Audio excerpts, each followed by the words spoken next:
Repito, primera carta del apóstol Pablo a Timoteo, capítulo 2, versículos 5 y 6. Amén.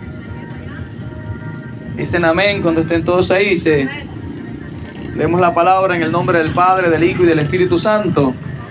Dice así: porque hay un solo Dios y un solo mediador entre Dios y los hombres, Jesucristo hombre, el cual se dio a sí mismo en rescate por todos, de lo cual se dio testimonio a su debido tiempo. Primera Timoteo capítulo 2, versos 5 Sí, amén, amén, amén, amén. y 6. Amén. Vamos a orar. Señor, te agradecemos por esta noche. Te damos gracias por tu misericordia, por tu bondad infinita, por estar con nosotros todos los días hasta el fin del mundo, tal y como tú lo prometiste. Gracias, Señor, por este rebaño fiel. Gracias porque nos has permitido reunirnos en tu nombre. Es un privilegio poder estar aquí, Señor, poder escuchar tu palabra, poder adorarte, poder exaltarte en medio de tu congregación, Señor. Por eso te agradecemos y te suplicamos en esta noche que una vez más nos sigas hablando, que sigas edificando a tu iglesia, que nos sigas fundamentando en la fe, que sigas afirmando nuestros pasos, que sigas levantándote a favor de tu pueblo y a favor de aquellas almas que tú has escogido desde antes de la fundación del mundo. Yo sé, Señor, que tú has tomado desde el vientre de sus madres a muchas personas que en esta noche me escuchan. Ni ellos mismos lo saben, Señor, pero es porque tú, oh Dios, en tu soberana gracia, en tu poder y majestad y señorío, porque eres Rey y eres Señor de todos, los has escogido, Señor, y en su momento serán alcanzados y serán cambiados y transformados para tu gloria, Señor. En el nombre de Jesús te doy las gracias. Amén y amén. Amén, gloria. Pueden sentarse, hermanos, están de pie. Póngase cómodo, amén. Gloria a Dios, amén. Dele palmas, amado, aleluya. Dios es bueno, ¿verdad? Amén, aleluya. Gloria a Cristo. Un solo mediador. Es el tema que les comparto en esta noche. Un solo mediador. Cuando nosotros leemos esta carta del apóstol Pablo al joven Timoteo, él comienza a decirle varias cosas. Él comienza a exhortarlo. Él dice que exhortaba ante todo que se hagan peticiones, oraciones, súplica por todos. Estaba diciendo el apóstol Pablo que se orara, que se suplicara, que se rogara, que se pidiera a Dios por todos los seres humanos. Incluso comienza a hablar de los reyes y todos los que están en eminencia. Dice, para que vivamos quieta y reposadamente, y que esto es agradable delante de Dios, decía el apóstol Pablo. Y cuando leemos esto nos damos cuenta de algo, y es que este apóstol le está diciendo a Timoteo que pidiera por todos los seres humanos, que se rogara, que se suplicara. Vean que la palabra súplica habla de algo muy intenso y muy profundo. Cuando una persona ora, dentro de la oración nosotros hacemos muchas cosas, pedimos y demás, pero aquí hay una palabra, súplica, y habla de algo intenso. No sé si alguna vez usted se ha visto suplicando en una oración que lo lleva a usted a un nivel pero muy elevado, muy profundo, muy intenso, donde usted gime, donde usted llora, donde usted se derrama. Y eso está diciendo el apóstol Pablo: por todos oren, por todos los seres humanos. Ahí no hay acepción de personas. No importa si son familiares tuyos o no, no importa si son vecinos tuyos o no, no importa si son amigos o enemigos. Dice que ores por todos los seres humanos. ¿Por qué?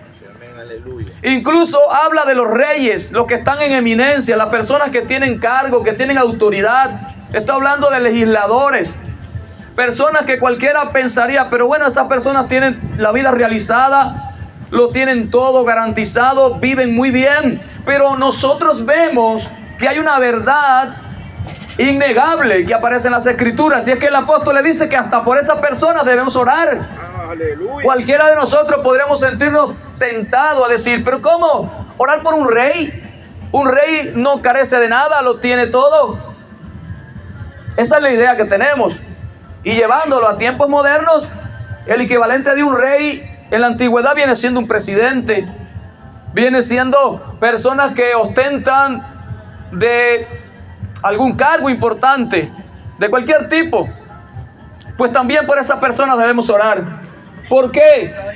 Y dice Pablo, para que podamos vivir quieta y reposadamente. Porque es que el hombre, sea quien sea, necesita de Dios. Necesita de Dios para vivir, necesita de Dios para ser sabio, para poder dirigir, para poder guiar, para gobernar bien. Se necesita de Dios. Hace unos días atrás yo estaba mirando en las redes, estaba viendo en YouTube la historia de un gobernante de una nación de Latinoamérica y cómo ese hombre, según ese documental, se investigó sobre la vida de él y se encontró que era un hombre que acudía a los brujos, acudía a la santería. Era un hombre que tenía a una persona como guía y cualquier decisión que iba a tomar, pues iba y buscaba a esa persona, a esa guía, era una bruja, para mantenerse en el poder, para perpetuarse en el poder, porque el poder muchas veces nos corrompe, ¿verdad? Muchas veces nos lleva a querer aferrarnos a él. Y ese señor pues lo hizo durante mucho tiempo, pero en una ocasión ese hombre también manifestaba continuamente que era un hombre de fe. Recuerdo que tuvo que ir a mi país, allá donde fue tratado. Los mejores médicos de mi país, pues él tenía todas las atenciones, porque se enfermó gravemente. Pero ¿a raíz de qué se enfermó gravemente? Porque en una ocasión públicamente se le ocurrió maldecir a Israel, al pueblo de Dios. Incluso llegó a decir que desde el fondo de sus entrañas él maldecía a Israel. Y es curioso, porque a veces creemos que una persona, porque cite versículos bíblicos, porque hable de Jesús, porque tenga un lenguaje cristiano, evangélico, como usted quiera llamarle, creemos que es hijo de Dios y que es un verdadero creyente o es un verdadero cristiano. Y esa persona ostentaba un cargo, venía siendo como un rey, ¿verdad? Y también se expresaba ser muy religioso. A veces las personas usan la religión para manipular a las masas, porque cuando se trata de apoyo y de votos, uno trata de agarrar todos los segmentos de la población que pueda, y donde hay, en un país donde hay una religión mayoritaria, donde la mayoría tiene algún tipo de fe, pues generalmente ellos utilizan eso para conseguir perpetuarse en el poder. Y así lo hizo ese señor. Pero la realidad es que muchos no conocían que él andaba en la brujería, en las cosas oscuras, buscando a Satanás, las tinieblas. La Biblia dice que entre la luz y las tinieblas no hay ninguna relación. Aleluya, amén. Y podemos poner muchos ejemplos. ¿Habrá semejanza entre lo salado y lo dulce? ¿Verdad que no? Entre lo negro y lo blanco, tampoco. Entre lo amargo y lo dulce, tampoco. Hay diferencia entre la luz y las tinieblas. Amén. Entre Cristo y Baal hay una gran diferencia. Cristo es la luz del mundo. Amén. Y Satanás gobierna un mundo de tinieblas y de oscuridad. Aleluya. Y por eso es que el apóstol Pablo está hablando de que también se ore. Cuando habla de todos, él incluye a los reyes de la tierra, a los que están en eminencia, para que sabiamente puedan gobernar y dirigir al pueblo. Se necesita de sabiduría de Dios. La Biblia nos enseña que hay una sabiduría humana. Dice que es humana, terrenal y diabólica. Así dice la Escritura. Vean, la sabiduría humana, por muy grande que nos parezca, la sabiduría de los filósofos separada de Dios, por muy elocuente y por muy razonable que nos parezca, y hablo a los intelectuales, por muy razonable que parezca, por muy sabia y verdadera, es necedad delante de Dios. Dice que es humana, terrenal y diabólica. La compara incluso con la de los demonios. Vean qué tremendo esto, ¿eh? A veces nosotros nos dejamos impresionar por personas que parecen muy sabias, pero la Biblia nos dice que hay una única sabiduría que desciende de lo alto, del Padre de las luces, en el cual no hay mudanza ni sombra de variación, y es la sabiduría que viene de Dios. Y dice que el principio de esa sabiduría, por tanto, para declarar una persona sabia, lo primero que debe tener esa persona es temor de Dios. La Biblia lo dice, principio de la sabiduría es el temor de Dios. Vivir consciente de la existencia de Dios. Y eso es lo que dice en el versículo 5 el apóstol Pablo, porque hay un solo Dios. Aleluya. La sabiduría de Dios nos enseña que hay un único Dios, que hay un único Dios verdadero, que hay un único Salvador. El sábado pasado hablábamos de Jesucristo. ¿Recuerdan cuál era el tema del sábado pasado? ¿De qué hablábamos el sábado pasado? ¿No recuerdan? Santo. Aleluya. Hablábamos precisamente de Jesucristo, nos centrábamos como Jesucristo es también el único sobre el cual es el único nombre dado a los hombres debajo del cielo en el cual podemos ser salvos. ¿Recuerdan eso? Hablábamos de eso, que en ningún otro hay salvación. Eso es lo que hablábamos. Y hoy estamos hablando de que hay un solo Dios y un solo mediador. Y el tema de hoy es ese: un único mediador, un solo mediador. ¿Y qué es un mediador? Es alguien que es como una especie de intermediario. Es alguien que se pone en medio. Una palabra sinónimo de mediador es intercesor. Cuando usted busca en la Biblia, en el griego, la palabra mediador, va a encontrar que una palabra similar es esa: intercesor, intermediario. Lo que nos está enseñando la Biblia, lo que Pablo le está escribiendo a Timoteo, es que para todos los seres humanos, incluidos los reyes, incluidos las personas que tienen cargo, autoridad, poder sobre la tierra, solo existe un Dios verdadero. Podría ser que ellos estén adorando dioses falsos, porque así como existe dinero verdadero, también existe dinero falso. Así como existen amores verdaderos, existen amores falsos. Así como existen amigos verdaderos, existen amigos falsos. Y podemos seguir mencionando más cosas, y no me da vergüenza decirlo porque la Escritura también lo dice. La Biblia me dice no solo que hay Dios verdadero y Dios es falso, también nos dice que hay profetas verdaderos y profetas falsos. Amén, aleluya. Dios no esconde la verdad. Aleluya. Te dice la Biblia que hay pastores verdaderos, pero también te dice que hay pastores falsos. Amén, aleluya. Te dice que hay apóstoles verdaderos y que hay apóstoles falsos. Amén, aleluya. Pero ahora pregunto, porque exista lo falso, ¿será que voy a desechar lo verdadero? Porque exista el amor falso, ¿será que no voy a creer en el amor verdadero? ¿Será que no voy a creer que el amor de Dios es puro, sincero, verdadero? Y que el amor que Dios ha derramado en nuestros corazones abundantemente no es verdadero. No vamos a desechar eso. Así como usted no desecha el dinero que tiene, a pesar de que sabe que existe verdadero, ¿qué usted hace? Usted lo evalúa, usted lo mira bien, comprueba que sea verdadero. Usted se toma el trabajo de investigar y de evaluar. Y eso es lo que Dios quiere. Y es lo que Dios está llamando a todos los seres humanos. Que no hagamos un juicio anticipado, sino que nos tomemos el trabajo de investigar. Amén, aleluya. Tomamos el trabajo de investigar, ¿verdad?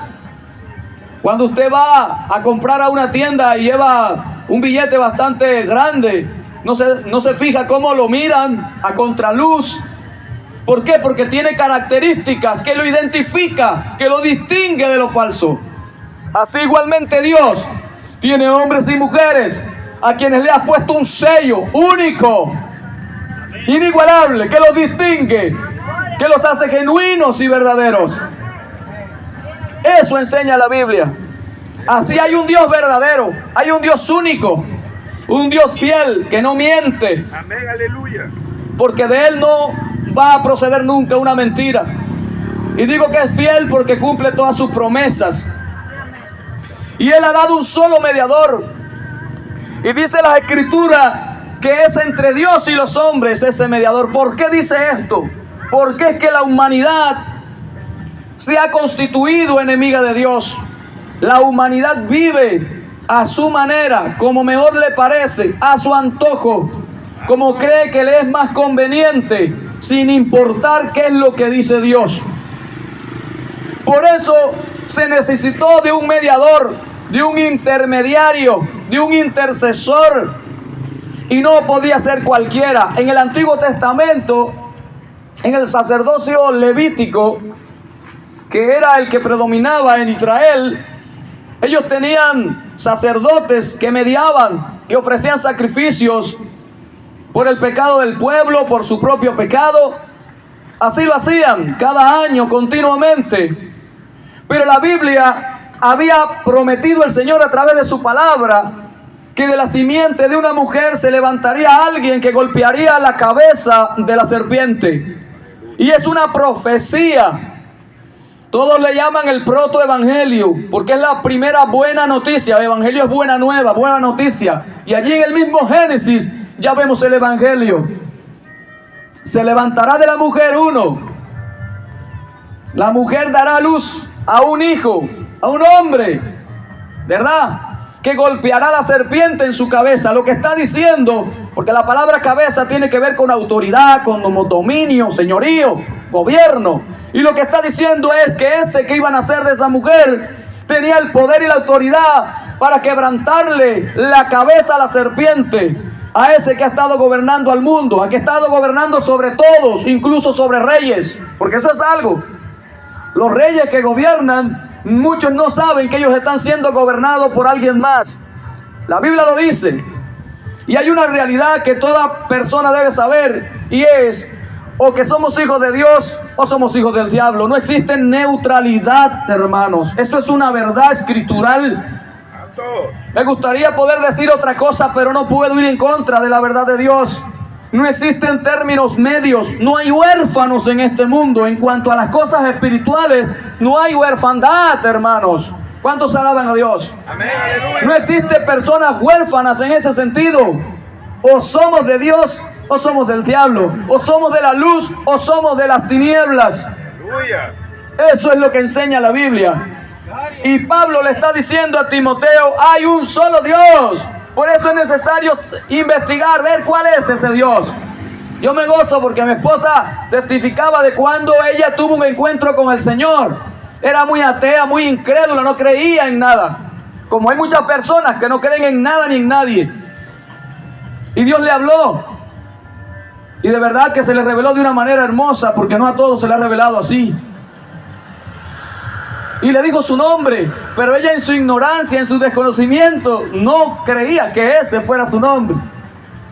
Y ella le hablaba y le decía, pero ¿quién eres tú? Porque para unos está Buda, para otros, no sé, tienen otros nombres.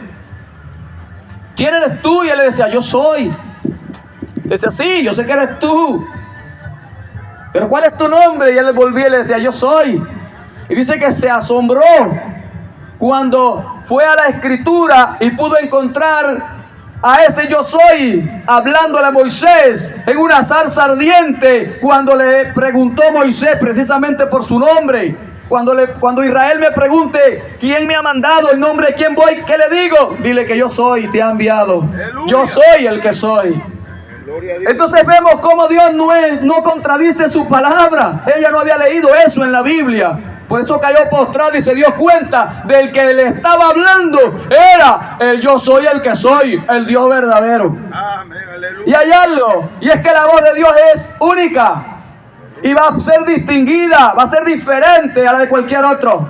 Amén. Porque Dios, por medio de su palabra, tiene el poder de crear y hacer nuevas todas las cosas.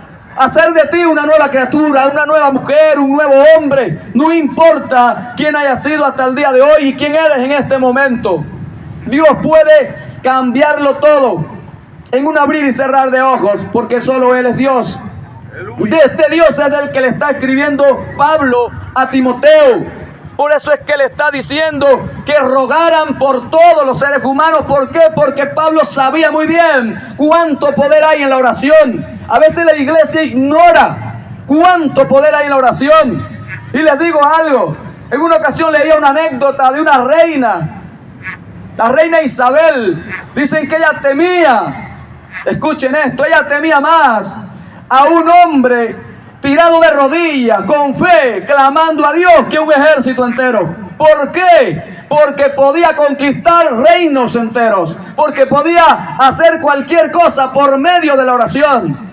¿Por qué creen ustedes que Jesús oraba constantemente? Pues no estaba orando a un ídolo, no le estaba adorando a una piedra, no estaba hablándole a un muñeco de yeso, ni a un papel o una pintura en un cuadro. Le estaba dando a ese Dios que es espíritu y que es capaz de darle vida a los muertos, que es capaz de hacer nueva todas las cosas. De la nada lo creó todo. Aleluya, amén. Ese es el Dios del que está hablando Pablo.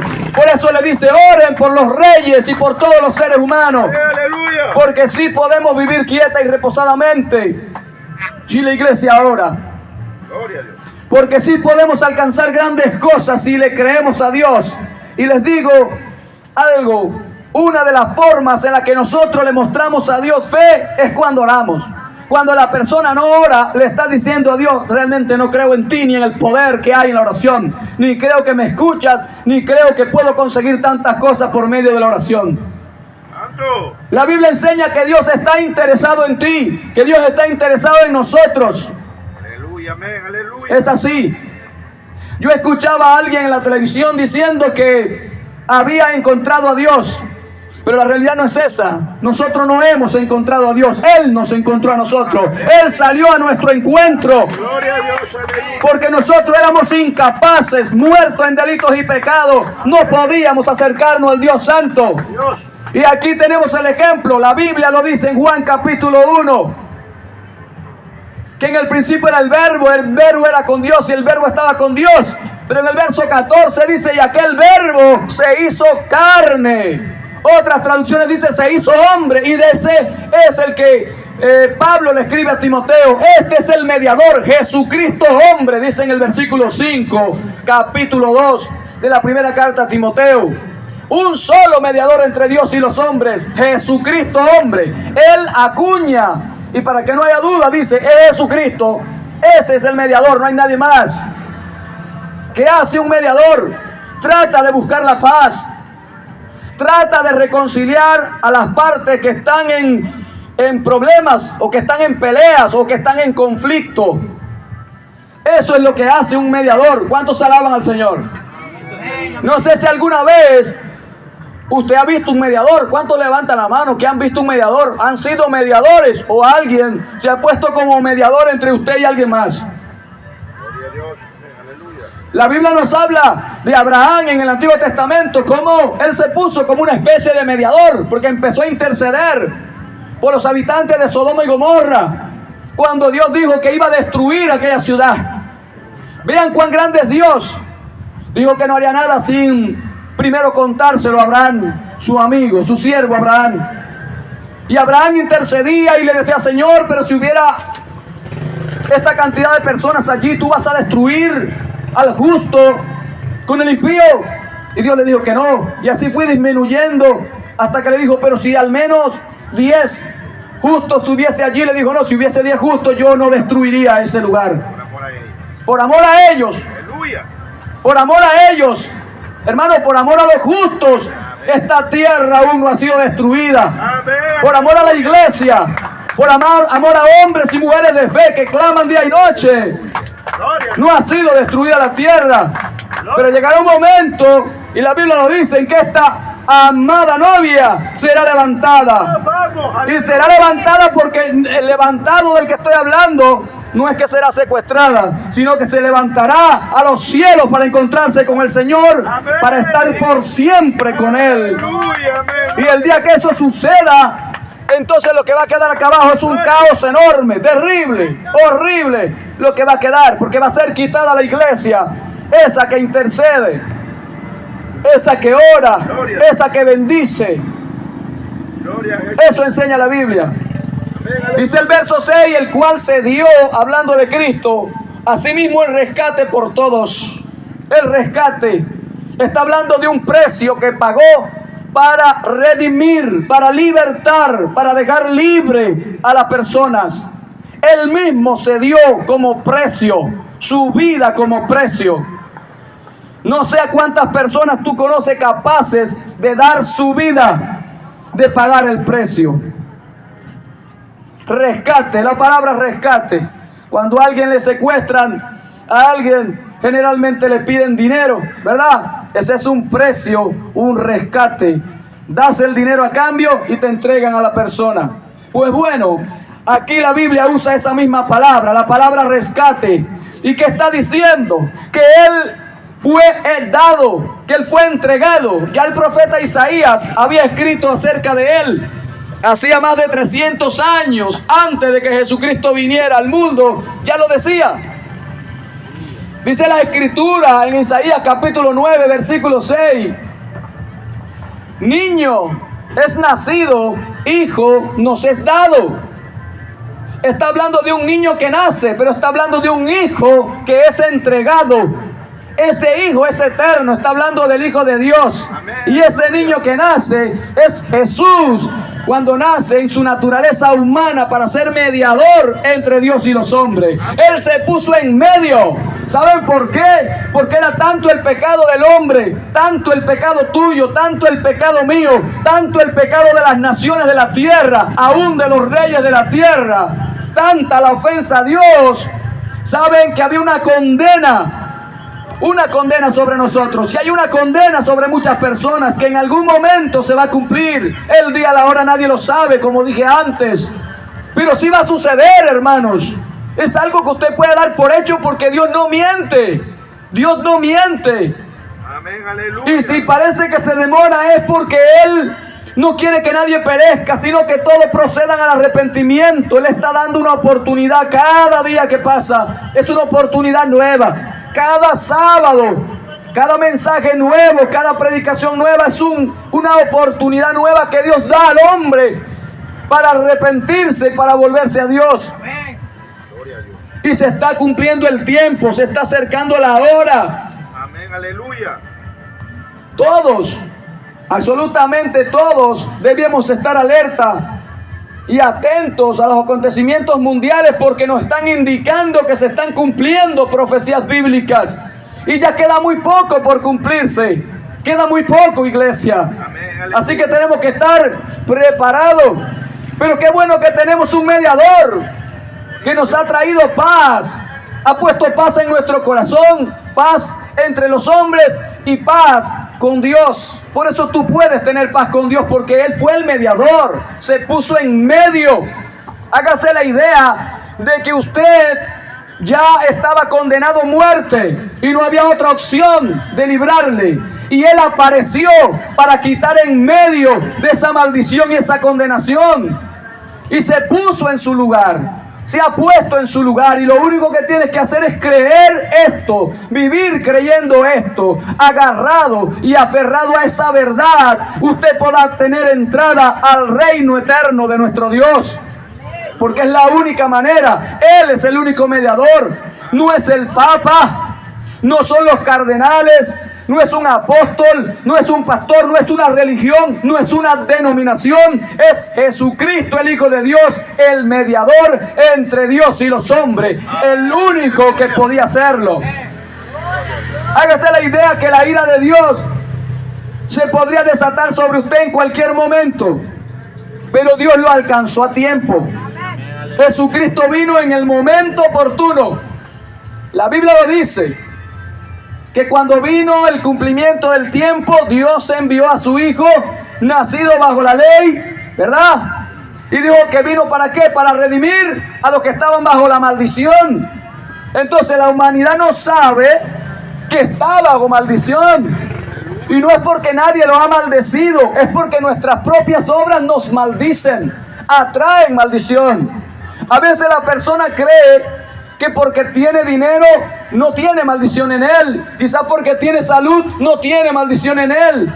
Pero si no está en Cristo, ciertamente es maldito. Porque lo dice la Biblia, lo dice las Escrituras. Él vino para redimirnos, para quitar esa maldición de nosotros. Por eso dice la Escritura que Él se hizo maldito, que Él cargó sobre su cuerpo el pecado de todos nosotros. Tu pecado, mi pecado. Él lo cargó sobre sí voluntariamente. Él se puso en tu lugar para que la ira del Dios Todopoderoso, la ira justa del Dios Todopoderoso no fuese sobre ti, sino sobre Él. la tomó sobre sí mismo. Amén, aleluya. Cuando nosotros leemos el pasaje de las Escrituras donde nos habla de Jesús orando en Getsemaní, no sé cuánto han leído ese pasaje. Dice las Escrituras que cuando él oraba, de su cabeza, de su rostro, caían gotas como de sangre. Muchos creen que es una exageración, pero no. Hay estudiosos que han demostrado que ciertamente tú puedes tener una tensión tan grande en la cual puedes sudar gotas como de sangre. Y eso era lo que estaba haciendo Jesús antes de ir a la cruz. Allí en Getsemaní. Getsemaní era un lugar donde él iba a orar. Era un lugar allí donde él derramaba su alma, donde él sabía y estaba consciente de que su hora estaba llegando. Pero les voy a decir algo, muchas personas piensan que el sufrimiento y la agonía de Cristo en Getsemaní era porque él quizás estaba pensando en los clavos que iban a ser clavados en su mano o en sus pies, o quizás la corona de espinas que le iban a poner, los latigazos que le iban a dar, y la cruz a la cual iba a ir, porque era un instrumento de tortura. La cruz era un instrumento de muerte, como es la silla eléctrica, como es la inyección letal, o como es un pelotón de fusilamiento. Pero en ese tiempo era la crucifixión. Y hermanos, pero muchos no se han dado cuenta de esto. La agonía, el sufrimiento de Cristo era mayor, no porque él estaba pensando en el sufrimiento, en el dolor humano, el que iba a experimentar en su cuerpo, sino en que iba a experimentar algo que él nunca había experimentado. Jesús iba a experimentar algo que nunca había experimentado. ¿Y cuál era? La ira de un Dios todopoderoso. No sé si usted ha pensado, pero la ira de un Dios todopoderoso, ¿quién podrá estar en pies ante un Dios enojado, a un Dios airado, dispuesto a hacer justicia? No sé si alguna vez usted como hijo ha temblado delante de su papá y su mamá cuando le ha mirado enojado. ¿Cuántos pueden levantar su mano? ¿Cuántos han temblado como una hoja solamente porque tu padre te miró un poco retorcido o te habló fuerte? Y es la ira de tu padre, un ser que no es todopoderoso, un ser imperfecto como tú y como yo. Imagínate la ira de un Dios santo, de un Dios en cual no hay defecto. Un Dios que es apartado de toda la creación. Un Dios que es el dador de la vida y quita la vida y hace como quiere. Dice que hace en el cielo y en la tierra como Él quiere. Aleluya. Y entonces Jesús sabía lo que venía. Iba a experimentar ira cuando Él siempre experimentó amor de su Padre. Ira, enojo. La Biblia lo dice, que cargó sobre él el pecado de todos nosotros. Cuando el Padre miró a su Hijo, ¿qué estaba viendo? Abominación. ¿Qué estaba viendo? Tu pecado y mi pecado. ¿Qué estaba viendo? Toda la suciedad humana, la cometida por gente común y corriente como tú y como yo, pero también la cometida por los reyes de la tierra, que se creen soberanos y se creen que no van a rendir cuenta a alguien más. Pues hay un Dios al cual todos le vamos a rendir cuenta un día. La Biblia dice, está establecido que todos los hombres mueran una sola vez y después de esto, el juicio. ¿Quién va a escapar del juicio? Todos estaremos ante un juicio, seremos juzgados. Todo lo más secreto, lo más oculto, aquello que crees que nadie sabe, saldrá a la luz delante de Dios ese día. ¿Quién se podrá justificar delante de Dios? Por eso es que es importante correr a Cristo, porque hay tiempo, es hora. Hay cosas horribles y abominables de las cuales nosotros somos capaces, hermanos. Seamos conscientes, el pecado es horrible, el pecado es algo abominable. No por gusto se requirió la muerte de un hombre santo, justo y perfecto, una sangre pura. Por algo Dios pagó algo tan alto, ¿verdad? Dice que Él fue el rescate. No fue $1.000.000, no fueron billones de dólares. Es la vida del Hijo de Dios la que se dio en la cruz. Y ay de aquel que pisotee la sangre del Hijo de Dios, dice la Biblia. No es cualquier cosa, estamos hablando de cosas santas. Yo espero que muchos puedan apreciar estas perlas que estamos compartiendo, porque esto es tesoro. Esto nos hace más ricos que el oro, hermano. Amén, aleluya. Sí, porque esto nos da lo que el oro no nos puede dar. Él compró lo que el oro no puede comprar. Aleluya. Nos compró nueva vida, nos compró perdón, nos compró paz y nos dio una entrada a su reino eterno. Por su pura misericordia y pura gracia, hermano. Por el amor con que nos amó y nos ama. Entonces Cristo, cuando oraba en Getsemaní, era ese el peso. Por eso era la agonía tan grande cuando oraba. Y era como grandes gotas de sangre que caían. Sudaba gotas de sangre por lo que venía sobre él. La ira del Dios Todopoderoso. ¡Wow! Muchas personas no creen que el infierno exista. Y ya estoy terminando. ¿Saben cómo Dios me hizo entender esto? Con un ejemplo muy simple.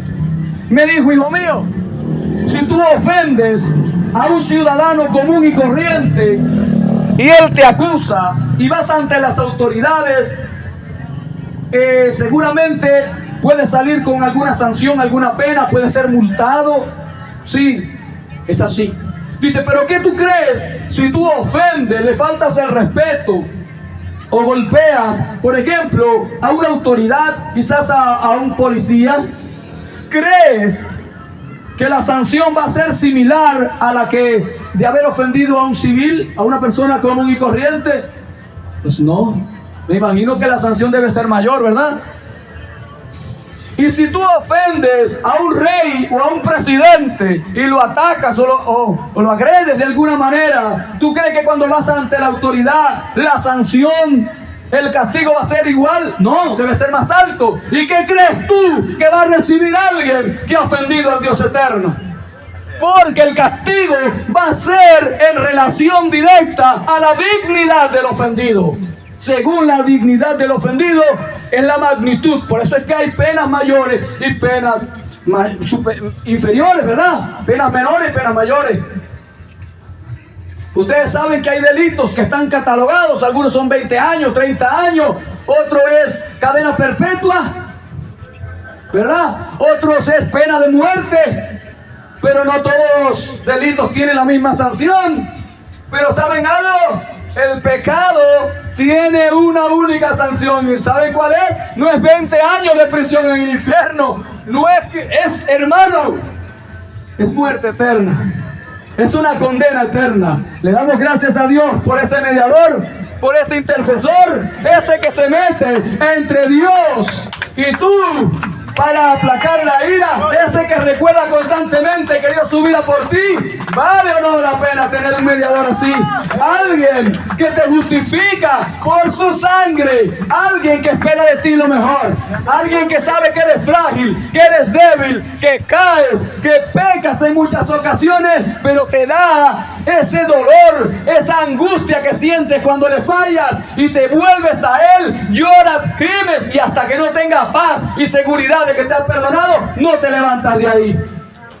¿Saben por qué? Porque intercede por nosotros. La Biblia lo dice. Él intercede por nosotros. Constantemente está peleando por ti. Aleluya. Está peleando por ti. ¿Cuántos alaban a Dios? Le dan un aplauso. Vamos a orar, iglesia. Aleluya. Y recuerda siempre esto. Solo hay un mediador entre Dios y los hombres. Jesucristo. Hombre. Se puso en medio, aplacó la ira del Padre, la tomó sobre sí mismo, el castigo que tú y yo merecíamos. Por eso es que yo digo que ya ese juicio por causa de nuestro pecado ya sucedió. La condena ya, porque ya fue en la cruz, ya se derramó, ya no hay necesidad de que se derrame ira. Por eso dice la Biblia que no fuimos llamados para ira. Amén. Porque ya el día de la ira pasó cuando Él cargó con la ira de Dios sobre sí mismo. Levanta tus manos y dale gracias a Dios, porque vamos a orar para darle gracias a Dios. Gracias, Señor, te damos en esta noche.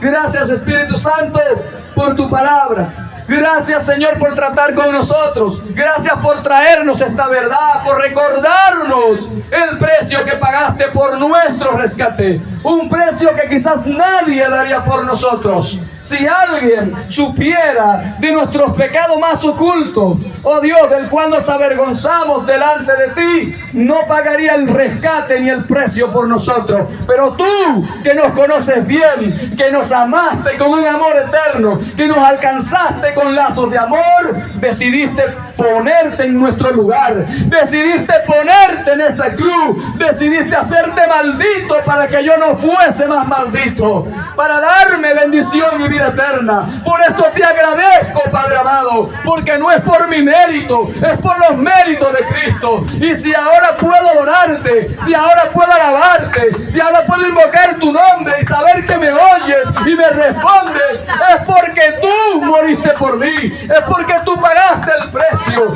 Y ahora mi vida no es mía, ahora te pertenece a ti. Oh Dios, gracias porque soy tuyo y me alegro de ser tuyo y de nadie más, porque el pecado ya no se enseñorea más de mí. Me podrás echar, me podrá perseguir, me podrá tentar, pero no podrá condenarme, porque estoy en Cristo, porque de Cristo estoy revestido, porque con Cristo estoy crucificado y ya no vivo yo, mas vive Cristo en mí. Gracias, Señor, por tu gracia. Gracias por esa seguridad que me das. Dale a tu pueblo, a tu iglesia en esta noche evidencia, testimonio de que son tus hijos y de que le amas profundamente. Revélanos más y más del precio que pagaste. No debió ser fácil para ti recibir la ira de tu Padre, cargar con un castigo que no merecías. Señor, pero estuviste dispuesto. Gracias te damos, Señor, en el nombre de Jesucristo. Amén y amén. ¿Cuántos le dan un aplauso al Señor? Gracias, papá. Dios le bendiga, hermanos. Amén, pastor. El Señor le bendiga. Amén.